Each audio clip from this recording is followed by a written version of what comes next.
خوشی اور رغبت کے ساتھ رمضان کے روزے رکھا کرو. یہ اللہ کی بہت بڑی نعمت ہے, مسلمانوں کے گھروں کی رونق ہے. کتنا اچھا لگتا ہے گھر کی خواتین صبح صبح اٹھ کے امی اور باجیاں پراٹھے بنا رہی ہیں, سب مل بیٹھ کے کھا رہے ہیں. ویسے تو ہر آدمی اپنا اخپل طریقے سے کھا رہے ہیں آج کل.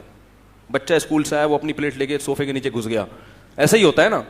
صاحب دفتر سے آیا, وہ اپنا ادھر کمرے میں اپنے کمپیوٹر کا دروازہ بند کیا, ان کا کمرہ لاک کیا, وہاں بیٹھ کے پتہ نہیں کیا کر رہے ہیں, انٹی سے باتیں کر رہے ہیں, کیا کر رہے ہیں, کھا بھی رہے ہیں. سب اخپل طریقے سے چل رہا ہے.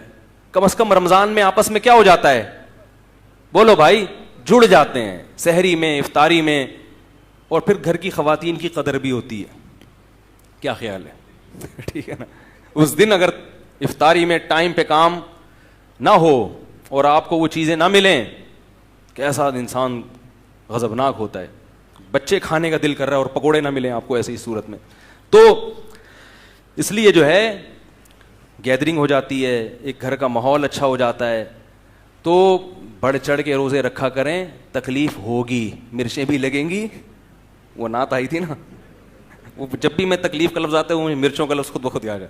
تکلیف بھی ہوگی, مرچیں بھی لگیں گی, لیکن تکلیف اور مرچوں کے باوجود رمضان کے روزے رکھنے. سارا دن کی تھکاوٹ ایک طرف, لیکن اللہ کے نبی نے فرمایا, بس حدیث سنا کے بعد ختم کرتا ہوں, للصائم فرحتان, ہم دن بھر کی تکلیف کو دیکھتے ہیں, دو فرحتوں کو نہیں دیکھتے, دو خوشیوں کو نہیں دیکھتے. فرمایا روزے دار کو دو خوشیاں ملتی ہیں, سارا دن کی ٹینشن مت دیکھو, ان دو خوشیوں کو دیکھو جو نبی بتا رہے ہیں. فرمایا ایک عند الافطار, افطار کے وقت اسے خوشی ہوتی ہے. افطار کے وقت اس کو سارا دن بھوک پیاس اللہ کے لیے, اب کھانا بھی کس کے لیے. تبھی نبی کیسی پیاری دعا پڑھتے تھے افطار کے بعد, ذهب الظما, آپ صلی اللہ علیہ وسلم فرماتے تھے پیاس چلی گئی, وابتلت العروق, اور رگیں تر ہو گئیں, رگیں تر ہو گئی. یہ اپنا مزہ. فرمایا وثبت الاجر انشاء اللہ تعالی, اور پورے دن کے روزے کا ثواب اللہ کے دفتر میں لکھ لیا گیا. اصل اجر تو قیامت میں ملے گا. میں کہتا ہوں وہ نہ بھی ملتا تو ایک اجر تو اللہ نے دنیا میں دے دیا.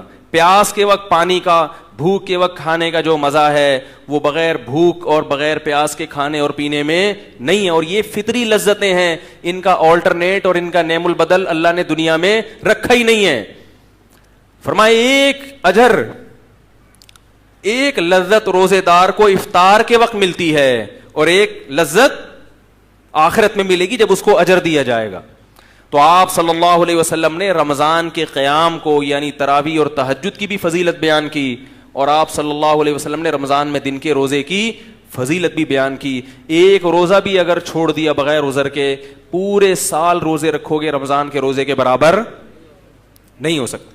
اس لیے گھروں میں خواتین کو بھی سمجھائیں, اپنے جو بچے جو 10 سال یا 11-12 سال کی عمر سے زیادہ ہو چکے ہیں, چھوٹے بچوں کو نہیں رکھوانے چاہیے, تو تھوڑا سا میچور ہو چکے ہیں, ان کو بھی عادت بنائیں روزوں کی, اور خود بھی ہمت کریں.